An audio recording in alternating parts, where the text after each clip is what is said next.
Packers fans, stay up to date on all of your Packers news this season via our newsletter. You can sign up for the PackersNews.com and more Journal Sentinel newsletters by clicking on the link in the brief field of this video.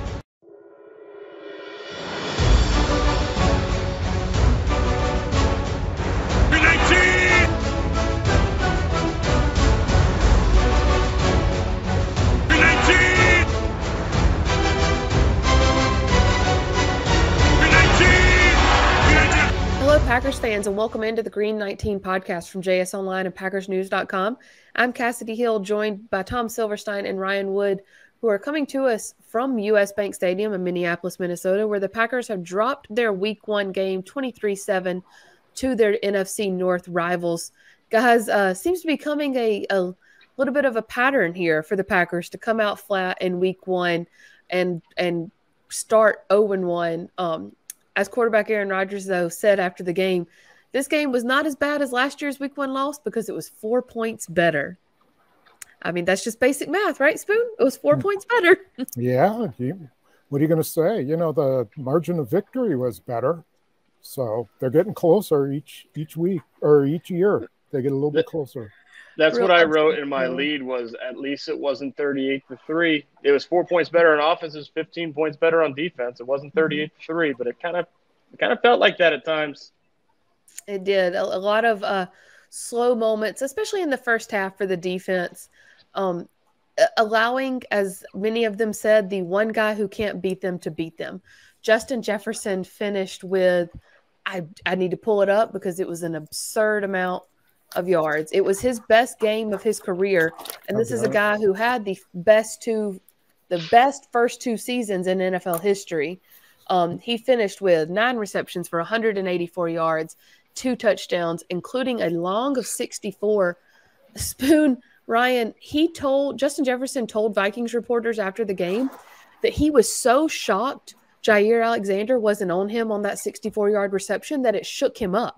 He looked behind him for Jaire Alexander, and when he wasn't there, it took him a moment to recover before he went and scored a 64-yard, or before he went and finished off that 64-yard reception. That kind of sums it up right there. Yeah, and I'm not sure whether he should have been because that play looked messed up. There was something wrong in the secondary because Alexander went with him and then broke out like it was a zone, and someone else was playing it man. So I don't know what happened on that play. Who was at fault there? Yeah. Ryan, yeah, go ahead. I asked Matt LaFleur immediately after the game, first question in the press conference, why not match him? And that was his answer, because they wanted to play zone. And in theory, zone, as it's designed, is to eliminate the big plays. Mm-hmm. Now, that only works if you actually cover the guy. And that was really the problem with the Packers, is that not only did they give up a lot of – they didn't cover Justin Jefferson. I mean, there should have been a neon sign written in all caps right across his chest, right here, right across his chest saying, cover me. And they didn't. So, you know, it wasn't so much the yards, it was how it was done. And, you know, you can play zone, but when zone gives up 9 catches on 11 targets for 184 yards and 2 touchdowns, you might want to play something else. Mm-hmm. And they never did. And I think that, you know, there's a lot of stats that you can throw out to just show how much Justin Jefferson wrecked this game. But how about this? Kirk Cousins in 11 passes to Justin Jefferson had a perfect 158.3 passer rating. In all other passes, 21 other passes to anyone else, he had a 76 passer rating. Anyone else is who Jaire Alexander mostly covered in this game. And everyone else, I mean, literally, both safeties, the other 2 corners, even Quay Walker and Preston Smith got in on covering Justin Jefferson. Everyone else is who covered Justin Jefferson. So the inability to make any adjustment and just put Jaire Alexander on the right, put Eric Stokes on the left, and leave him there as he was wrecking the game, I thought that was the most shocking thing. Yeah, and to the point, earlier this week, I was asking Rasul Douglas about like what went wrong with Justin Jefferson in this game last year in Minnesota. And he said there was not enough communication. And when we would hand him off to another defensive back, there was no communication, and then there would be no one there. So this game plan has hurt them before with this receiver. They knew that this could happen, and there was still not an adjustment. Jaire Alexander and Rasul Douglas have been saying all offseason, not just this week, all offseason, that they want to cover this guy. And there was still no adjustment for that. I mean, Jaire Alexander, after the game, he tried to get away with not saying anything at first. Some reports from the locker room said he tried to zip his lips, and then he couldn't help himself. One of his quotes was, quote, "The game plan was to not allow 18 to beat us. Why wasn't I on him? That's not my call. Anybody watch me play? You know that's what I want."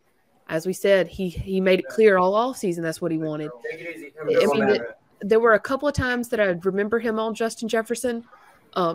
In fact, that was probably 2 of his non-completions.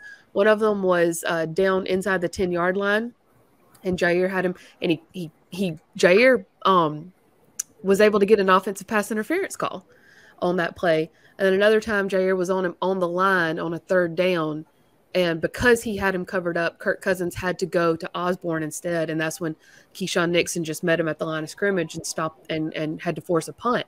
So when we saw Jaire on Justin Jefferson, it worked.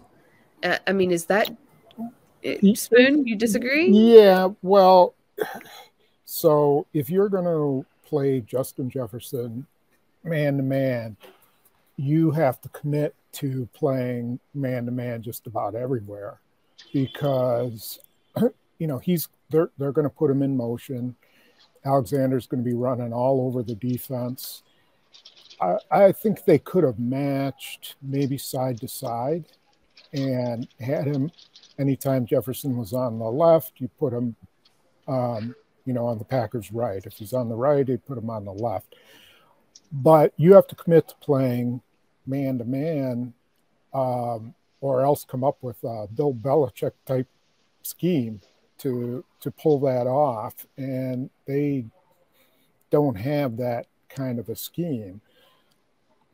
I honestly, I would love to be in the corrections meeting to understand what went wrong on some of those coverages, because he shouldn't be that wide open. So something's wrong. You don't design a defense that allows Justin Jefferson to run, a deep cross and nobody goes with him. So, I think Kevin O'Connell saw things that have hurt Joe Barry's defense in the past, and he just laid on him. He put on the accelerator on every single one of those things, and the Packers really didn't have an answer. To kind of build off that, and Ryan, I'll let you address this too. I understand your point about if you're going to do that and you're going to put Jaire on Justin Jefferson the whole time, you're committing to playing man across the board, because it's very hard to play both. But that being said, I mean, when trying to figure out the best way to word this, I understand the idea behind wanting to play zone, not to give up big plays. But when that's not working, should there be an adjustment? You're exactly right. I couldn't have put it better myself, Cassidy. That's exactly it. I get coming in, zone is designed to take away big plays. This guy's killed you in the past with big plays. So I get the whole concept of let's play zone. And it's like it's leaning on your defense's ability to get turnovers too, another thing they did not do in zone. When you start the game out the way that they did, and their first drive, a touchdown drive, was all Justin Jefferson. And then that continues. What I don't understand is how you don't try anything else. How you don't change anything. There was no adjustments. They stayed with the same thing. That part eludes me. And as a whole, I'll be very succinct about this. There's a lot of bad that happened for the Packers today. I mean, they lost 23-7. There's a lot of bad on the field when you get lopsided, blown out like that. I think, we saw it last year. The opener, week 1, it's a long season. This team's going to be fine long term. They're going to be at the end of the year, if they stay healthy. They're going to have a winning record, be in the playoffs. I think they still win the NFC North. They're going to be a title favorite by the end of the year. The only thing to me that matters that happened today is the big deal. They can't cover Justin Jefferson. They couldn't do it last year. They couldn't do it today. Unless Sean Mannion's the quarterback, they cannot cover Justin Jefferson. That's a big deal because the dude's in your division. You're going to have to figure out how to cover Justin Jefferson for the next 5-8 years plus. He's not going anywhere. Yeah, you know what also surprised me, maybe it didn't surprise me, but when you come into a game like this, you have to have some pressure packages. So, okay, he's beating you because Kirk Cousins is, he was under pressure at sometimes, but other times it's a 4-man rush and he's got enough time.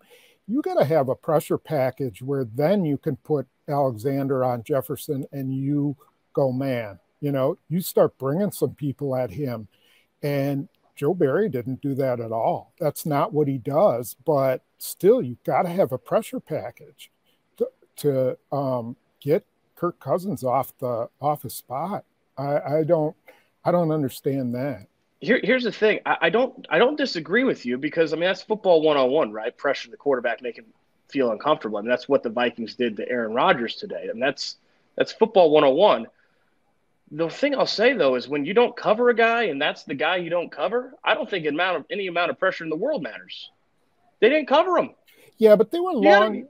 They were long developing routes. He was running through the zone from one side of the field to the other side of the field, and it was causing great confusion. And at least if you're bringing somebody, a corner blitz from Rasul Douglas, a blitz from Stokes, someone's got to come through and shake up what you're doing. And I don't understand how they couldn't do that. It's worth trying. And the biggest problem is that they didn't try anything else. Mm-hmm. And that, at least try it.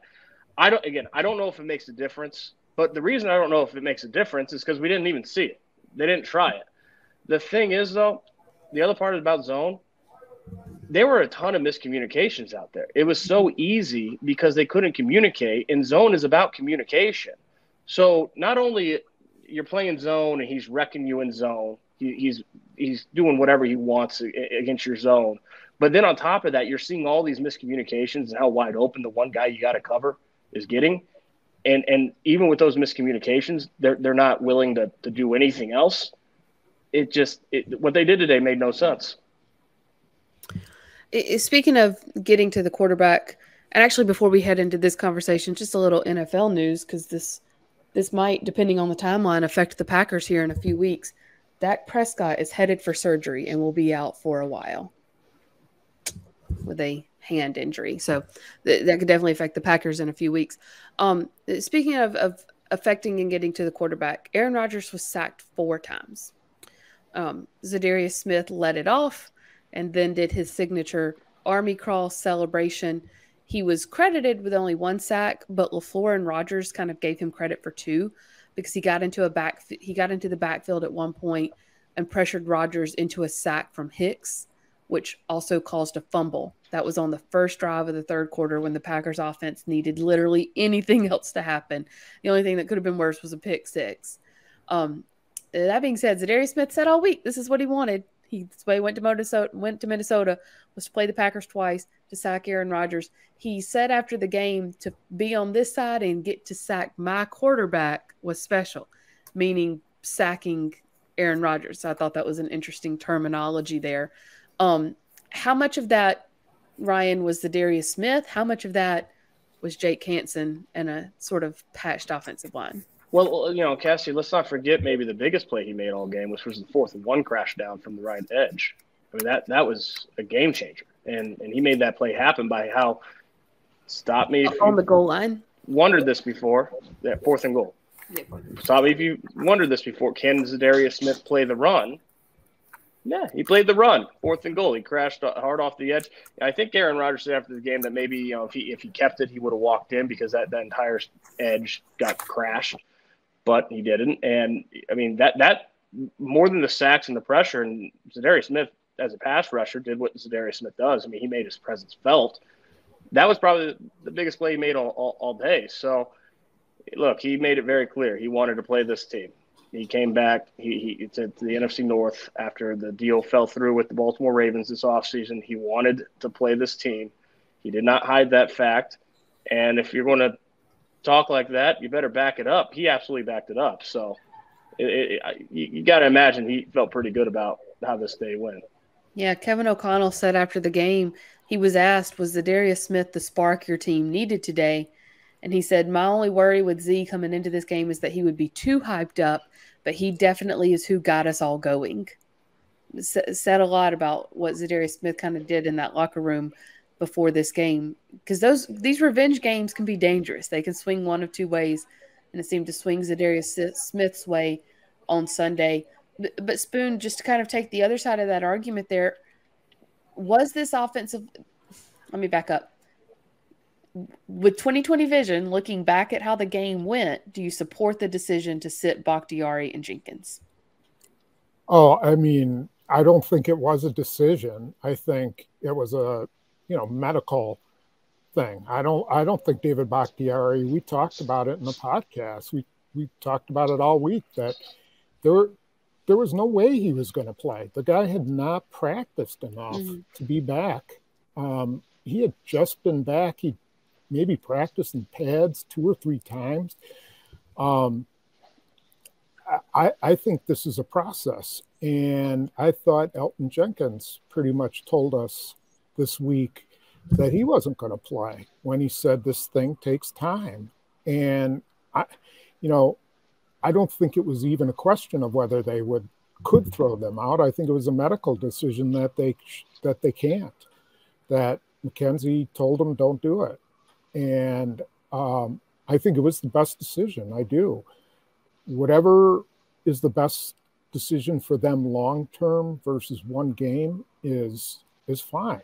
And they've gone with this offensive line all through the preseason. They've been together. They should have been able to do better than they did. And the part that was most probably head scratching was the amount of mental mistakes it sounds like they made.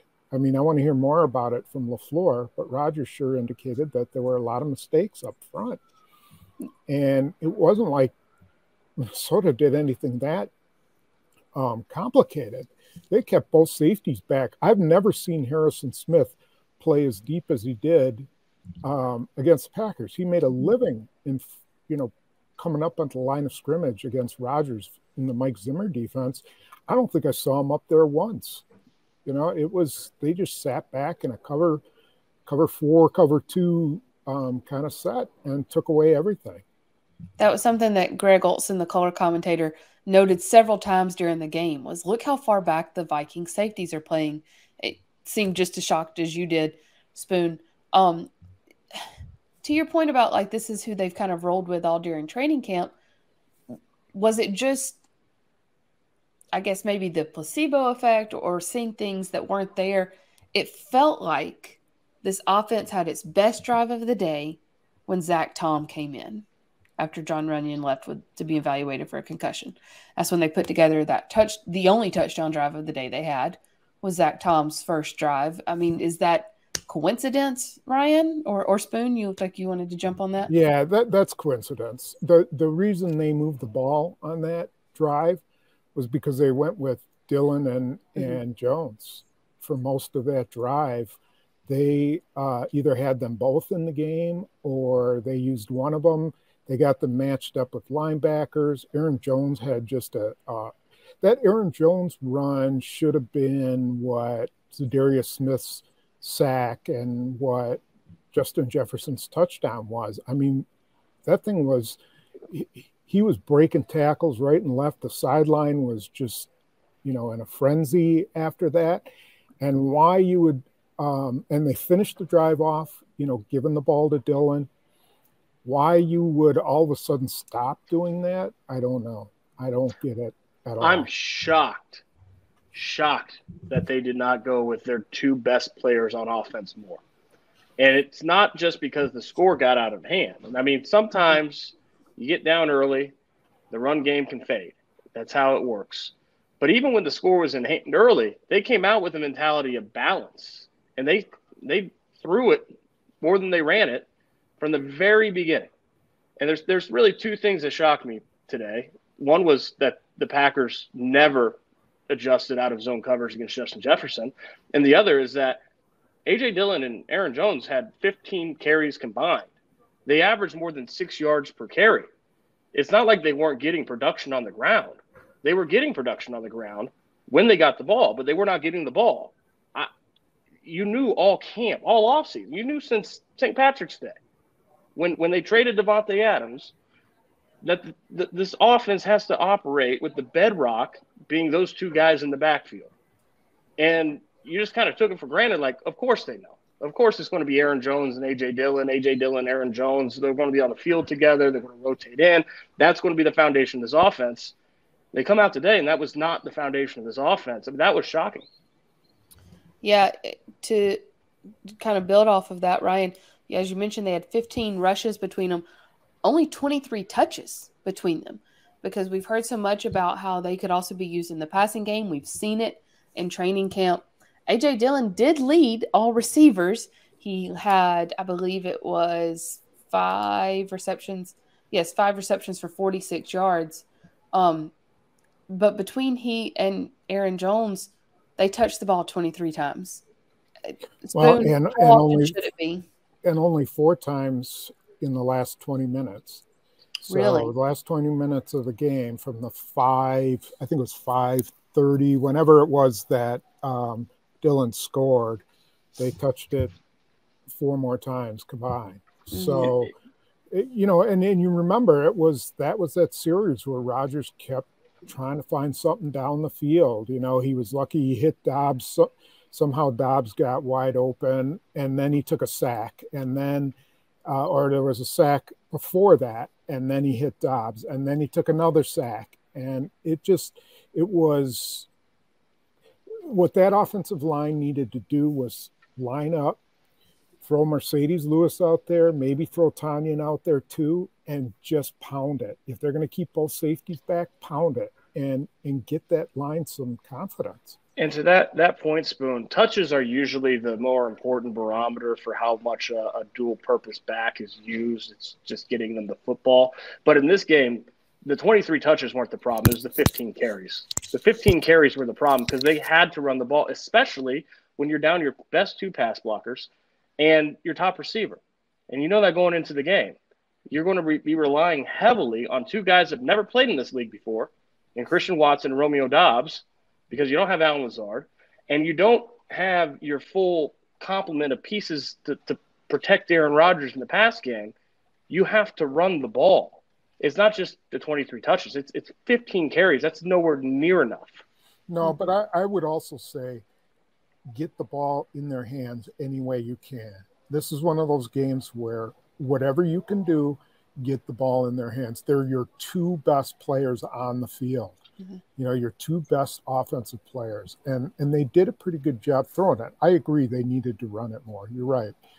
But, when you get into a situation in the second half where you're down 17-0, whatever it takes, just go with the guys who it's just treat them like Devontae Adams. That's what Rodgers would do. When he got in trouble, he'd go to Devontae Adams. Well, now you got to go to Aaron Jones and A.J. Dillon. If they come out running, maybe Justin Jefferson doesn't put up 200 yards because the run game is what controls the clock. It controls the tempo. It keeps your defense rested. I thought from a defensive standpoint, the problem tonight wasn't that they gave up a few long drives and they gave up 23 points because with as little support as they got from their offense, no defense is going to be able to withstand all that. The problem on defense is that where were the big plays? I mean, there was not a lot of pass rush. There were no turnovers. A great defense makes plays, and that was missing. That was a big problem for this defense. But from they got worn down. A run game can help you prevent that. And from the very beginning, they did not run the ball. So I hear what you're saying, Spoon. Get those are your 2 best players. Get them the ball no matter what. But in this game, especially considering the pieces that were out, get them the ball on the ground. Lead with the run game. Use the run game. And they didn't do that. I don't know if this changes your opinion or not at all, Ryan. The 2 teams actually ran the exact same number of offensive plays. They both ran 61 plays. Yeah, this was a game, though, that they need 50-50 wasn't. You have 50-50, you're not going to be able to cover Justin Jefferson. The part that made that about running the ball a little tougher was that they weren't always getting the kind of push they needed from up front. Now, that's why I would have maybe put Mercedes Lewis and do some double tight end stuff. And you got to get some play action in there. But again, Jones and Dillon, how many times, it's just the eye roll city. Oh, yeah, we got to get them the ball more. Well, okay, whatever. 6 yards a carry, and they had 15 carries. They were getting run yards. You average over 6 yards a carry, you're doing some things in the run game, except that they weren't doing it because they only had 15 carries. When you do get behind and you do have to start throwing, Spoon, as you were saying, that's when Rodgers is going to have to start relying on Jones and Dillon more.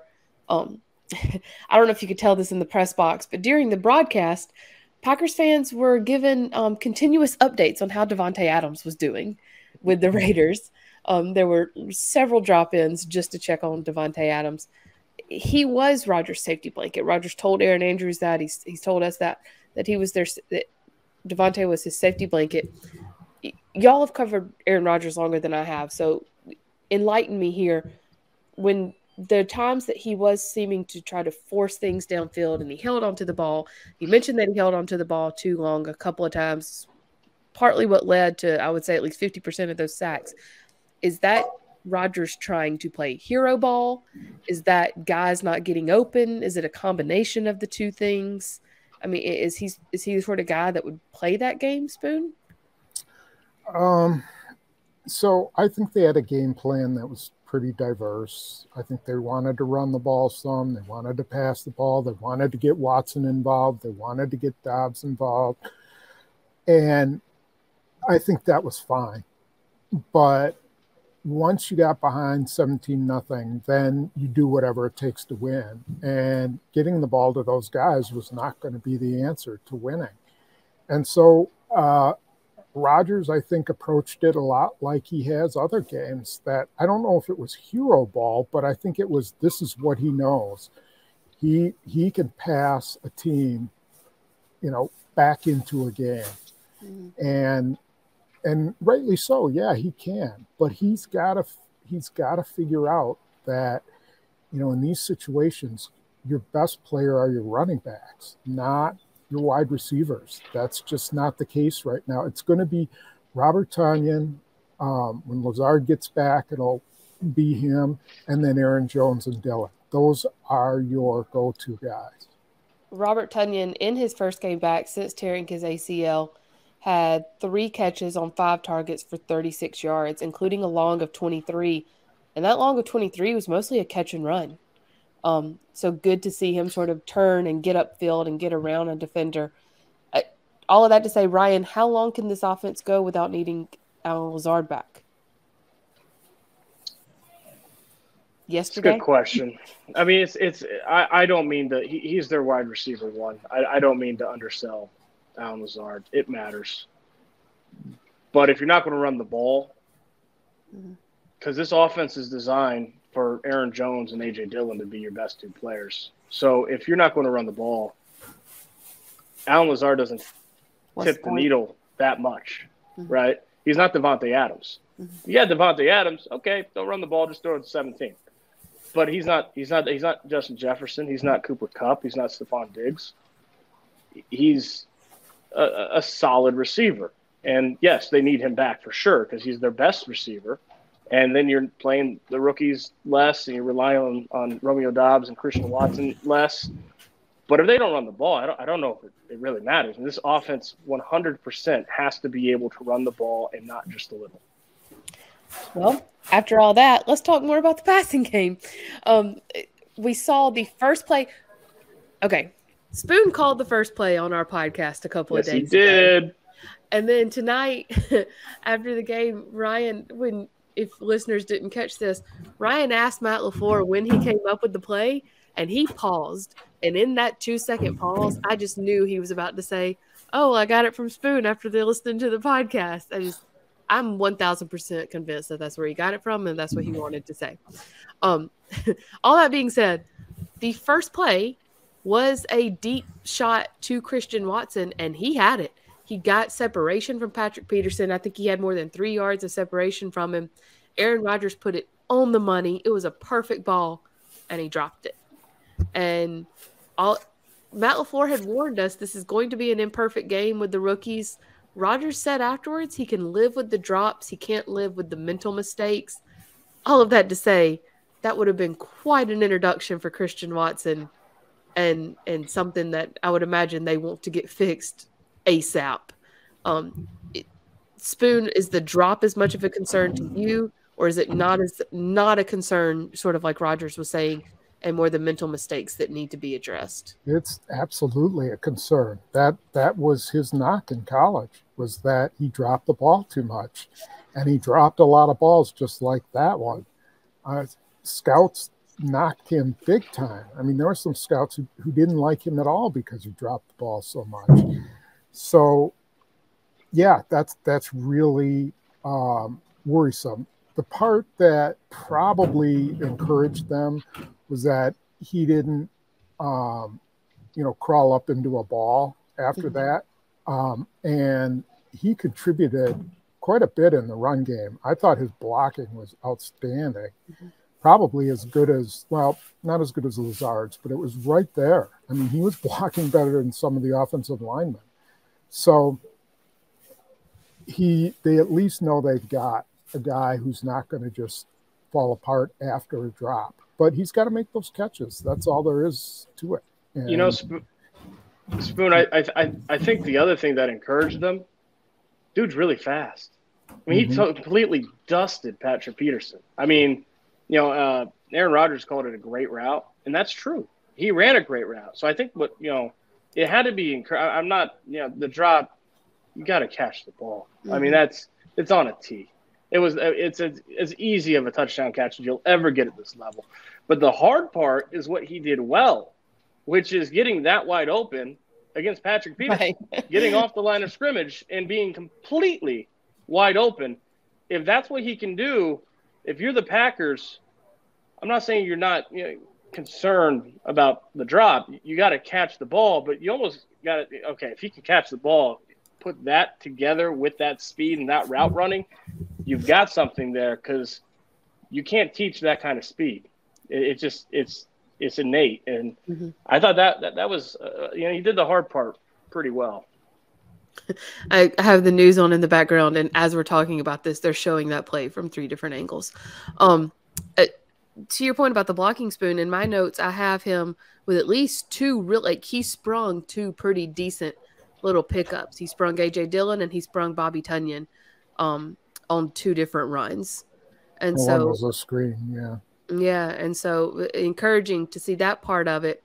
Romeo Doubs, let's see what he did. He 4 or 5 for like 35 yards or something like that, right? Right. Yeah, one run 4 or 5 for 37 yards. 4 or 5 for 37 yards, and then 1 run on an end around for 11 yards. That's when Rodgers was his lead blocker against Zadarius Smith. Doubs and Watson both had a drop and or incompletion, however you want to describe the one with Doubs. And then the next time they touched the balls were on those end arounds. Is that just kind of how they're going to have to fold these rookies in and get them acclimated to this offense, Ryan? Well, first of all, they're turning the lights off. Did lights just go off behind you? Wow. Let there be light. Oh, that doesn't work for me. We should address how the first initial third down incompletion with Romeo Doubs was, because if you watch the play, I think everyone from the outside is thinking that's a miscommunication with the rookie, because Romeo Doubs cut it in and Aaron Rodgers threw it out. But Aaron Rodgers said after the game that he was throwing that ball away because of the defensive look. He just gave up on the play, which, by the way, Spoon, I'm curious if you'd agree with this or not. I thought today might have been the most I've seen Aaron Rodgers intentionally throw the ball away since that 2018 season when the offense was broken. Since then, I have not seen him throw the ball away near as much as he did today, but that was the first one. And so it was not on Romeo Dobbs. Romeo Dobbs ran the right route, and that's Justice important. For Romeo. Yeah, that's important to say, because I think everyone's looking at that saying, oh, the rookie ran the wrong route in his first third down. No, Aaron Rodgers threw the ball away. But, I thought it's going to be growing pains for these young receivers, and everyone knows that. Aaron Rodgers alluded to that. If this is to be expected, I thought Romeo Dobbs showed some moxie in being able to come back and make some plays in his first game. He's not a game breaker yet. He's not going to tilt the field yet. But I do think over the long haul, he's a guy that everything that we've seen so far, and it's still a small sample size, but everything that we've seen so far indicates that he's a player. I thought today kind of more of the same. Spoon, agree? Yeah, I think he's a work in progress. I think Christian Watson is the guy who's going to probably overtake Dobbs soon. And then, Lazard's going to come back, and then we'll see how they use him. Like, they didn't use Amari Rodgers at all today, which kind of surprised me as well, because, that could have been a third guy that got involved running the ball a little bit with some, misdirection and other stuff. So we'll see how Dobbs does. I think he's going to be up and down. I think there's going to be, you'll hear from him, and then you might not see him much for a couple of games. And then you'll hear from him again, and then, maybe for a couple of games, and then he'll kind of disappear. A lot of it's going to have to do with how Christian Watson performs, I think. Because I think they're fast-tracking him right now to get to the point where Dobbs was during camp. I agree with you, Spoon, and here's why. On arguably the most important drive of the game, I think there was about 4 minutes left, down by 2 scores. You've got to score and get the ball back. That drive started off with Rodgers going to Aaron Jones, Randall Cobb, Bobby Tunyon, Sammy Watkins, and I remember thinking and making a note of it. Okay, he's going to his experienced guys right here. He's going to his veterans. He's going to the ones he knows he can trust to make a play. Then he went to Juwan Winfrey. And then he went to Christian Watson. And Christian Watson picked up 9 yards on a 2nd and 10 and got out of bounds. Next play, he was looking for Watson, and Chandon Sullivan broke up the pass. And then they went for it on 4th down. Tunyon in the end zone. It got broken up as well. So it didn't end well. But all of that to say, he went to all of his experienced guys. And then in one of the biggest plays of the biggest drive, if they were going to make a comeback, he went to Christian Watson. I mean, I feel like that says a lot. Am I reading too much into that, Ryan? No, I think it's a very good observation on your part. I was thinking the same thing. I think the difference between Christian Watson and Romeo Dobbs, Christian Watson is more raw talent. He's faster. He's bigger. And go right back to the first play that he had in the NFL. He did the hard part well, and the hard part is beating Patrick Peterson. Not every rookie can do that, and he could do that because he has the talent. So, yeah, I mean, he's the more talented guy. It's just a matter of how long it takes with how much time he's missed. Guys, we've spent a lot of time on the offense, and I know we spent a lot of time on the secondary. Let's just address the front seven real quick. Let me pull up Dalvin Cook's stats. He finished with 20 rushes for 90 yards, averaged 4.5 a carry. That's a pretty average, not average on a bad way, but that's about what you would expect from Dalvin Cook. Is that any sort of concern, especially with Quay Walker in there? Quay Walker went out in the 4th quarter with a shoulder injury. Before he went out, he had 8 tackles. They seemed to pick on him some, but he answered the bell. I mean, is that safe to say, Spoon?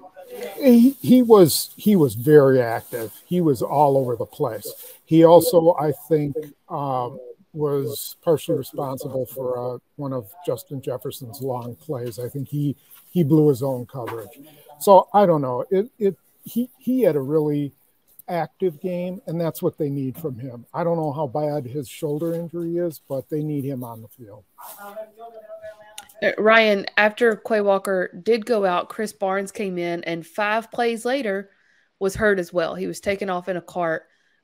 leg in a cast. Isaiah McDuffie ended up having to come on. Can this inside linebacker unit get much thinner?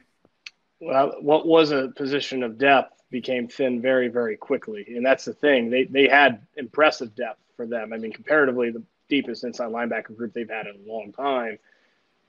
Now it's thin. So, anytime you see a guy get carted off and you put the air cast on right away, that's a really bad sign. Doesn't mean that it's going to be a bad injury, but it's not a good indication that it's going to be something minor. So we'll have to see there. But yeah, I mean, they need all the depth they can get. What you mentioned, the defensive front as a whole. And to Spoon's point about dialing up presser packages, it seemed awfully clear that Joe Barry thought and believed that he could get home on Kirk Cousins with that defensive front, especially the defensive line. It seemed like he believed in that unit's depth and talent, and they didn't. I mean, Kenny Clark had a couple rushes. Rashawn Gary had a sack, but they weren't a difference maker that I think you expected coming in for them to be. That again, like I said, that the lack of big plays, especially generated by the pass rush, was concerning for even this being the first game. That's something that this defense is going to need to do because great defenses make plays, especially in the pass rush game. Spoon, Rashawn Gary had, according to the stat sheet, only 2 quarterback hurries. I felt like he was in the backfield so much more than that, though. Yeah, I mean, early on, they really picked on rookie guard at Ingram for a while, and everybody got a turn at him. But then, I don't know. Cousins, they pressured him some, and he did a really nice job of moving around. But I thought their 4-man rush was not good enough. I mean, they just didn't knock him down enough times. And they were close. There were a couple times I thought they should have gotten the ball out from Cousins. Like they needed an arm reach or something to get after the ball. And they just never did it. And they just could not get him down on the ground enough. And give him credit, I guess, but the rush has to be better. Okay, we've covered offense, we've covered defense. Let's hop to everyone's favorite subject, special teams. There's not much to talk about because there weren't that many opportunities to kick field goals or PATs. But there's nothing to talk about necessarily that went wrong, which feels like a step forward, other than maybe could you argue that Amari Rodgers had too many fair catches on his returns, Ryan? Yeah, I thought that today was a clear step in the right direction for the Packers special teams. They didn't screw anything up. And that's a big step for this unit. Let's just be real about it. And there were a couple of times the punt unit really got swarmed and Pat O'Donnell was able to get it off. Yeah, and I thought Rudy Ford had a pretty good game as a gunner. He missed a couple tackles, but he even getting down there and getting pressure on the returner was able to keep their return game from being a problem. Let's be real. Usually the opponent's return game is a problem, and it wasn't today. But the next step is to make plays, right? And I don't think they're going to get there overnight. I mean, when they're in the basement, you don't get to the penthouse in one game. This was they went to another level. They went a story higher. They weren't in the basement today, and that's really, really good sign for them. I thought it was interesting, the first play of the season, the opening kickoff, who had the tackle? Eric Stokes, starting corner. You're going to see that more, and I think that made a difference. And Spoon was all over that late in camp about how this preseason special teams, not how their special teams want to look, because there's going to be starters on their special teams, and right off the bat, that starter made a tackle. So, yeah, the first rule of special teams is do no wrong, and they did no wrong today. And then once you get that established, and it doesn't take just a week, you have to do that over time. Once they over time get that established, then you start making dynamic plays and start tilting the field. That's where they're wanting to get to, but you can't get there when you're screwing things up. And so they didn't screw anything up today. I thought that was promising. It's a small step forward. They'll take it where they can get it. Spoon, in that conversation about starters, I think at one point I saw Eric Stokes, Adrian Amos, Darnell Savage and Rasul Douglas all on the field for special teams. I mean, is that what this special teams unit needs is more of that sort of athletic ability and experience out there.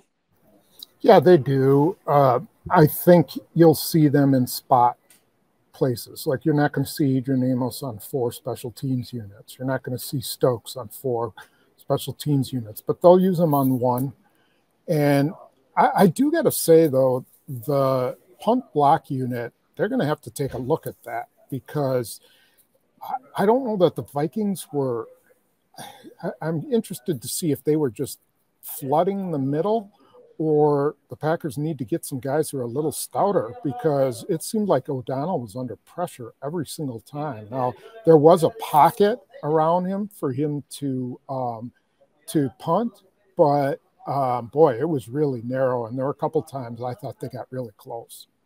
Guys, we saw the Packers lose week 1 last year and then ended up being the number 1 overall seed. So we went into this week saying they can lose. They can get by with not playing David Bakhtiari, Elton Jenkins, Alan Lazard, be okay. It's not going to be a huge, huge deal, even though it is against a divisional opponent. Sitting here after the loss, looking at the rest of this schedule, having seen how the team performed in this game, are you concerned? Spoon, go. Well, I argued with Ryan about the importance of this game, and, you know, at the time I was thinking, well, the Packers might play really well and everybody will think everything is great. I think you saw all kinds of things happen week 1. I mean, New England got its butt kicked. Chicago beat San Francisco. All kinds of stuff happens in week 1. And I honestly think you don't know who anybody is until week 4 or 5. But the one thing about it is the Packers can't lose next week. They have to beat the Bears at home, because then they've got Tampa Bay after that. So they got to get their act together soon. And it's not the end of the world that they lost this game. If they beat Minnesota and Green Bay, then everything will be fine. But it's really what happens each week. You know, the next week, you better be better than you were the week before. And that's what happened last year. You know, week 2, they were a much better team than week 1. That's a great point, Spoon. Week 2 is a must-win game. That's something you don't almost ever say, but this is actually a must-win game. Look, I said it before. I think the only thing that mattered tonight, they can't cover Justin Jefferson. That matters a great deal, because he's in the division. They're going to see him twice a year. That's a big deal. So I'm not downplaying that. But other than that, no, I don't think anything mattered. They're healthy, other than inside linebacker. And over the course of the year, I had them at 14-3 going into the year. Now I have them at 13-4. That's that, you know. And the thing is, Matt LaFleur, there's 2 things they haven't done much under him, and going into his 4th season now. They haven't won the first game all that much. They haven't won the last game at all. Right? He's 2-2 in openers. He's 2-3 in the playoffs, never getting to the Super Bowl. And he's 41-14 overall. So he's won a ton of games in between. He's real. And I think that you're going to see that. Well, yeah, real good in the middle. And they don't ever lose 2 in a row. They've only done it once, and that was Detroit last year when the starters only played half a game, and then obviously San Francisco in the playoffs. That's the only time they've ever lost 2 in a row, and it really wasn't 2 in a row. It was 1.5. So I don't think that this is going to be a problem for them at all. It doesn't mean they don't have to get back to work and flush it like they did last year. They've got to get things fixed, but I think they will. And I think at the end of the year, you're going to look at this team being one of the shortlist title favorites, just like they're supposed to be. And they're playing a Bears team that, yes, won today, but did so against Trey Lance in his first start in a reign of biblical proportions. I don't know if y'all got to watch the game, guys, but at times you could not see the field. The rain was so bad. It was completely blinding the camera. So that was sort of just a game of whoever could hold on to the ball the most, and that happened to be the Chicago Bears today. All that being said, the Packers will return home. Matt LaFleur will meet with the media Monday afternoon. We will try to get injury updates on Chris Barnes, Quay Walker, John Runyon, and forgetting a 4th one. Keyshawn Nixon, thank you, who made an excellent play that got him hurt, but excellent play for him to come up at the line of scrimmage and make that stop on Osborne. It may have been a little off the line now that I think about it. Point is, he saved a first down. So we'll look to get updates from Matt LaFleur Monday afternoon on those 4 players, and then hear from the guys as they bounce back and get ready for the Chicago Bears. That's 2 weeks in a row. They're opening their first 2 games against NFC North opponents. Is that common? It's happened before. Okay. Well, yeah. Still figuring it all out. This is my first week 1 with you guys. Congratulations. Y'all didn't seem near as excited about that as I did. No, excited about you, Kassidy. I'm just trying to wait for this week 1 to be over. Yes. Well, it's almost over. We'll head into Monday, recap it up, and put a bow on it, and then move on to the Bears. There is full coverage of this game as well on PackersNews.com, recapping it from every angle we can think of, and we've got a couple more things coming for you over the next couple of days before, as we said, we turn our attention to week 2. Ryan, Spoon, any final thoughts before y'all book it out of that press box? Nope. I'm taking this one to the house. Well, y'all be Spoon. Yeah, never mind. You weren't saying anything. Y'all be safe getting home. We'll see y'all tomorrow. Thanks so much for all your coverage. Thank you all for listening. This has been the Green 19 podcast from JS Online and PackersNews.com.